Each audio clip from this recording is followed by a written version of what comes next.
Welcome in the second episode of my course where I'm gonna teach you how to create the best thumbnails on YouTube. Today, we'll take a closer look at making perfect thumbnails, but in more practical way. In the first episode, I told you about some rules and tips about creating thumbnails, but I didn't tell you about CTR and what the CTR is. CTR is basically click-through rate. In bigger click-through rate, the better for our video, but it also depends on a couple of things, and click-through rate depends on impressions. Impressions is how many times YouTube showed our video to the audience, and if somebody from the audience decided to click on our video, then our CTR gets bigger, and a bigger CTR makes video perform better. Also, to make viral video, you need to think about more things than thumbnail and CTR, because good CTR does not equal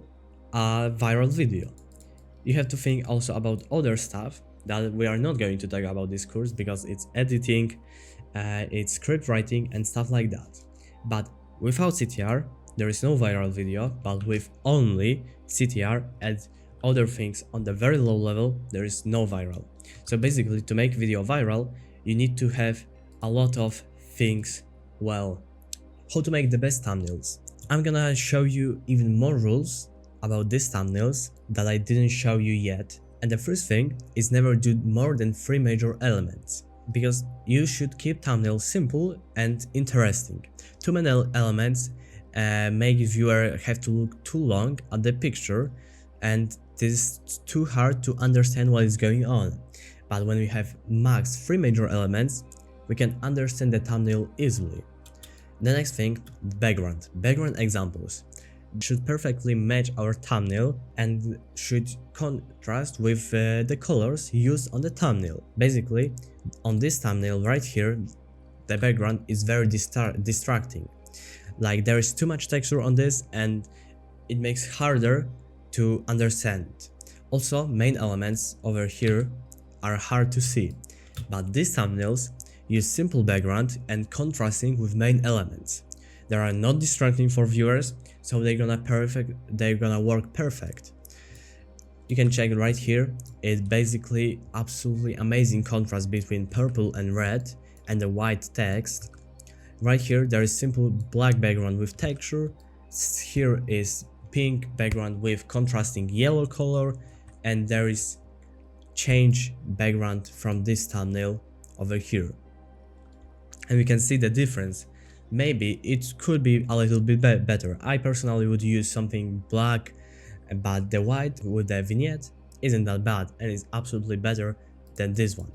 Next thing, do not repeat the title. Thumbnail is about bringing value. So if we repeat the title on the thumbnail, we brings no value and we lost this point that can make our thumbnail better. So do not repeat the title.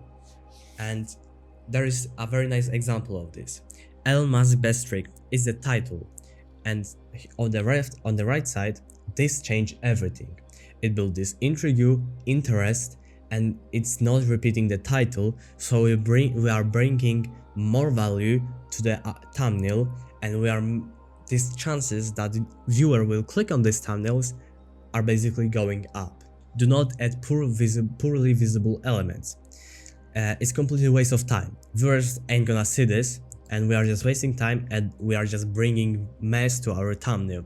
If you want to see if this element that you just added is okay, you can go on the website like testmythumbnails.com, and you can see how your thumbnail look like on different sizes on different devices. Also, use contrasting and saturated colors. It's very important because saturation and contrast build this interesting vibe in our thumbnail, and it makes the thumbnail stand out from each other on YouTube.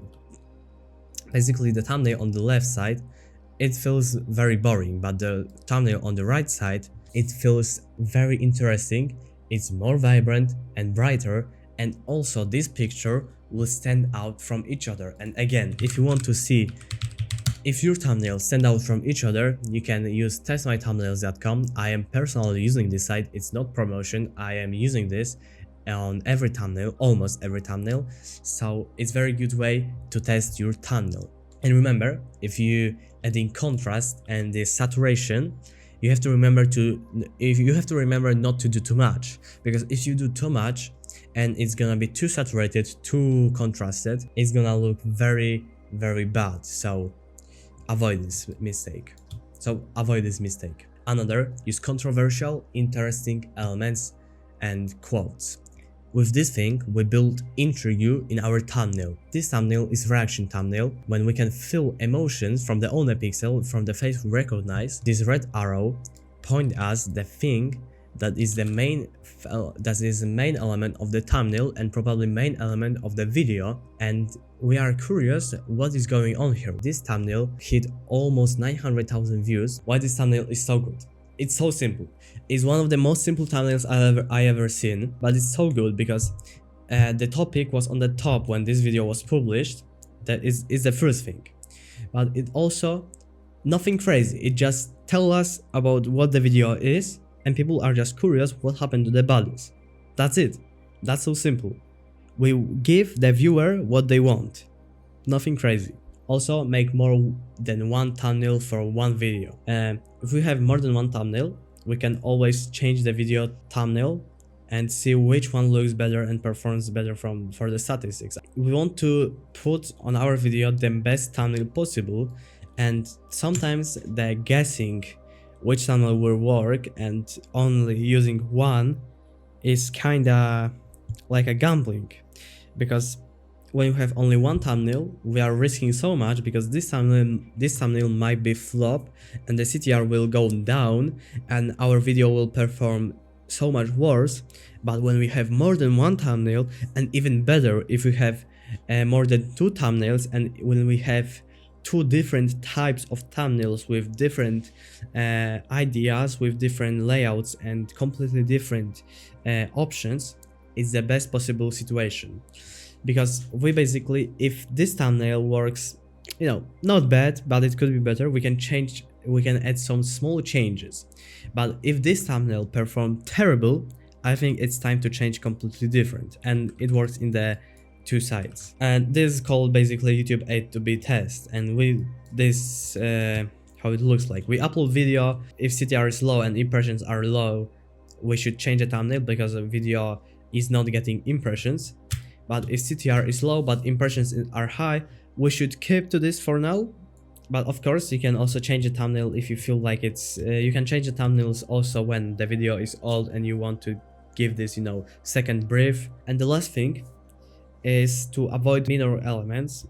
Basically, it's unnecessary elements. These elements hurt your thumbnail. Why? Because this hurts focus on our main elements. That main elements in thumbnails are to gain clicks.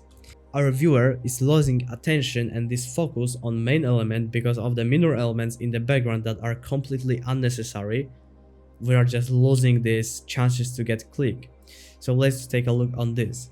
There is a lot of minor elements in the background, and this contrast is making this makes contrast worse. But if you look at this thumbnail, the contrast is so much better, and there's just this important things on thumbnail, nothing crazy. It's just renders, background and text. That's it. Thumbnails aren't always about making it look like a piece of art. It's just about gaining views and working with human psychology. So this thumbnail on the right side is perfect because we are focused on the main elements, and we should be focused on main elements, not on this in the background, on main elements. It's so simple, and I think that's it. See you in the next episode.